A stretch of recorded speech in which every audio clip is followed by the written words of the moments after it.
La guerrera apache cerró los ojos para morir bajo el sol implacable del mediodía, con la tierra caliente pegada a su piel herida y el sabor metálico de la sangre en la boca, convencida de que aquel sería su último aliento. Pero cuando volvió a respirar, no escuchó el canto de los buitres ni sintió el frío de la muerte, sino el crujir de unas sábanas limpias, el olor a madera y café, y una luz dorada entrando por una ventana desconocida que anunciaba que la vida, de una forma imposible, le había dado otra oportunidad.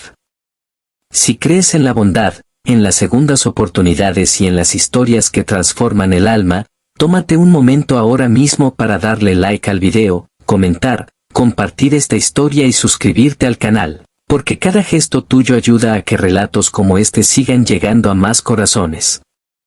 Se llamaba Nayeli, hija de la tribu apache del viento del norte, criada para correr descalza sobre la tierra ardiente, para tensar el arco antes de aprender a escribir su nombre en la arena, para mirar de frente a la muerte sin bajar la cabeza. Aquella mañana había sido derrotada, no por cobardía, sino por traición y cansancio acumulado tras años de huir, luchar y perder. El combate había ocurrido a plena luz del día, cuando el sol no perdona errores y cada sombra es un refugio codiciado. Nayeli había caído defendiendo a los últimos de su gente, herida en el costado, con la respiración rota y la certeza de que los espíritus la estaban llamando. Cerró los ojos, entregándose al silencio, recordando el rostro de su madre, el olor del humo del campamento y las canciones antiguas que hablaban de guerreros que no temen morir. Pero la muerte no llegó. En su lugar, llegó el desconcierto. Despertó en una cama amplia, con colchón suave, cubierta por una manta clara que no reconocía. El dolor seguía allí, pero amortiguado, contenido, como si unas manos invisibles lo hubieran calmado. La habitación estaba bañada por la luz del día, una luz serena que entraba por una ventana desde la que se veían campos verdes, cercas de madera y un cielo inmenso. Nayeli pensó que estaba soñando, que aquel debía ser el último truco de la mente antes del final. Intentó moverse y un quejido escapó de su garganta seca. Fue entonces cuando percibió el olor a hierbas, a ungüentos, a algo que le recordó vagamente a las curaciones de las ancianas de su tribu. Había sido encontrada por Elías Montoya, un ranchero solitario que recorría sus tierras a caballo al mediodía, revisando el estado de los pastos y del ganado. Elías no era un hombre acostumbrado a las sorpresas, pero aquel día el destino decidió poner a prueba su corazón. Entre unas rocas, bajo el sol, vio un cuerpo inmóvil, cubierto de polvo y sangre. Podría haber seguido de largo, como hacían muchos, pero algo en la postura de aquella mujer, en la dignidad que conservaba incluso al borde de la muerte, lo detuvo. La cargó como pudo, la llevó hasta su rancho y durante horas luchó contra el miedo y la ignorancia para mantenerla con vida. No sabía nada de guerreras apaches, solo sabía que era un ser humano respirando débilmente y que no podía abandonarla. Los días siguientes transcurrieron bajo la misma luz diurna que parecía marcar un nuevo comienzo. Nayeli despertaba y se dormía, atrapada entre la vigilia y el recuerdo, observando cada detalle de aquella casa extraña. Veía a Elías moverse con cuidado, dejando agua, cambiando vendas, evitando mirarla directamente para no incomodarla, como si supiera que ella venía de un mundo donde la confianza se gana con hechos y no con palabras. Para Nayeli, cada amanecer era una batalla distinta. Su cuerpo sanaba lentamente, pero su espíritu estaba en guardia. Había crecido desconfiando de los hombres blancos, de sus promesas y de sus casas sólidas que escondían intenciones frágiles. Sin embargo, aquel ranchero no la interrogaba, no la ataba, no intentaba dominarla. Simplemente cuidaba. El mayor desafío de Nayeli no era la herida física, sino aceptar que estaba viva gracias a alguien que, según todo lo que le habían enseñado, debía ser su enemigo. Cada rayo de sol que entraba por la ventana le recordaba que el día continuaba, que el mundo no se había detenido para llorar a su tribu caída.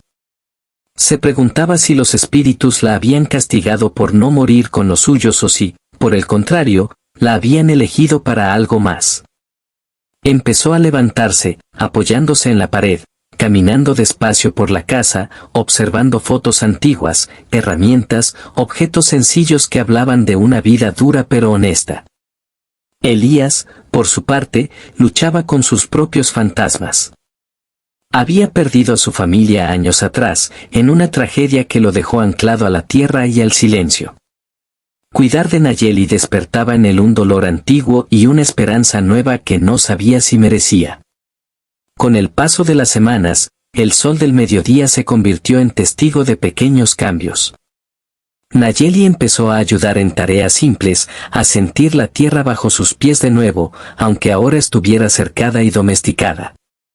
Elías la observaba desde lejos, admirando su fuerza, su manera de moverse, su silencio cargado de significado. Ninguno de los dos necesitaba palabras para entender que estaban reconstruyéndose. Nayeli aprendió que no todos los hombres del otro mundo eran iguales, y Elías comprendió que la historia que le habían contado sobre los apaches estaba incompleta, llena de prejuicios y mentiras. El conflicto no tardó en aparecer. Los vecinos del rancho empezaron a murmurar al verla, a temerla, a exigir explicaciones. Nayeli sintió como el pasado la alcanzaba, como la posibilidad de un futuro se tambaleaba. Estuvo a punto de huir, de volver a la nada, convencida de que no pertenecía a ese lugar. Bajo el sol ardiente, preparó sus pocas cosas, lista para desaparecer como siempre había hecho. Pero algo había cambiado. Elías, con una valentía que desconocía en sí mismo, decidió enfrentar a quienes lo presionaban. No lo hizo por heroísmo, sino porque entendió que protegerla era también proteger la parte de sí mismo que había estado dormida durante años. Aquel día, a plena luz, Nayeli comprendió el significado de la segunda oportunidad. No se trataba de olvidar el pasado ni de negar el dolor, sino de caminar con él hacia algo nuevo. Decidió quedarse, no como prisionera ni como invitada, sino como alguien que elige vivir. Ayudó a sanar animales, a trabajar la tierra, a enseñar a Elías antiguos conocimientos sobre las plantas y el equilibrio con la naturaleza. El rancho empezó a transformarse en un lugar distinto, donde dos mundos se encontraban sin anularse. El tiempo siguió su curso, siempre marcado por el día, por el trabajo bajo el sol, por las sombras que se alargaban al atardecer. Nayeli seguía recordando a su tribu, honrando a los que se habían ido, pero ya no deseaba cerrar los ojos para morir. Había descubierto que sobrevivir también podía ser un acto de valentía. Elías, por su parte, dejó de ser un hombre solo. Aprendió a sonreír de nuevo, a hablar del pasado sin que le doliera el pecho, a aceptar que el amor puede llegar de las formas más inesperadas.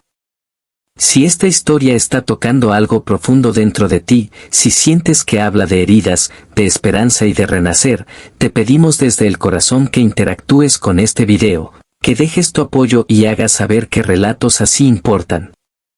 Justo antes de terminar, queremos pedirte algo especial. Comenta una palabra que represente lo que sentiste al escuchar esta historia, para que podamos leerte y seguir creando juntos.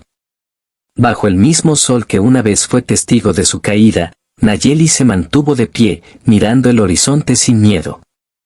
La guerrera que cerró los ojos para morir había despertado no solo en la cama de un ranchero, sino en una vida distinta, construida con dolor, compasión y coraje. Y aunque el pasado nunca desaparece del todo, aprendió que incluso después de las batallas más crueles, el día puede volver a iluminar el camino, recordándonos que vivir, a veces, es la victoria más grande de todas.